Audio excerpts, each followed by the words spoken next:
অতএব বায়ু দুস্থ বুজুর্গ, আমার পাশে আমাদের অতি আস্থাভাজন আমার মুর্শিদ কেবলা, আমাদের শ্রদ্ধেয় বড় ভাই, উনি পাশে আছেন। ওনার সামনে কথা বলাটা আদবের খেলা, অত কথা বলতে দেন। ওনারা আলেম ওলামা মানুষ, অনেক কথাবার্তা জানে, কোরআন দিয়া হাদিস দিয়া দলিল দিয়া কথা বলতে পারে।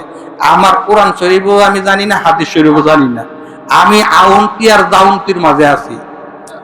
আমার একটা জায়গা আছে, গত সপ্তাহে বৃহস্পতিবারে আমাদের মুফতি সাহেব হুজুর একটা কথা বলছে যে আসলে পিছনে একটা তো সাপোর্ট আছে, আমাদের পিছনে একটা সাপোর্ট আছে। সে সাপোর্টটা হলো আমার আপনার মুর্শিদ। সুবহানাল্লাহ। আমার পুঁজি হইলে এটুকু, আমার আর কোনো পুঁজি নেই।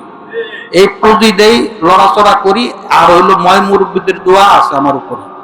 তার কারণ চেষ্টা করি মুরব্বীদেরকে সম্মান করার চেষ্টা করি এবং ছোটদেরকে স্নেহ করার চেষ্টা করি। হয়তো যেভাবে করার সেভাবে করতে পারি না, চেষ্টা করি যেন কেউ যেন আমার দ্বারা যেন কেউ যেন মনে কোনো কষ্ট না পায়। কারণ জিব্বার মাঝে কিন্তু হাড্ডি নেই, হাড় আছে।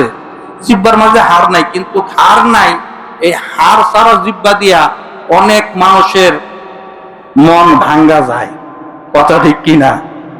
হার নাই, কিন্তু অনেক মানুষের মন এই জিব্বা দিয়ে কি করা যায়? ভাঙা যায়। আবার এই হার নেই, এই জিব্বা দিয়া অনেক শক্ত মন নরম করা যায়।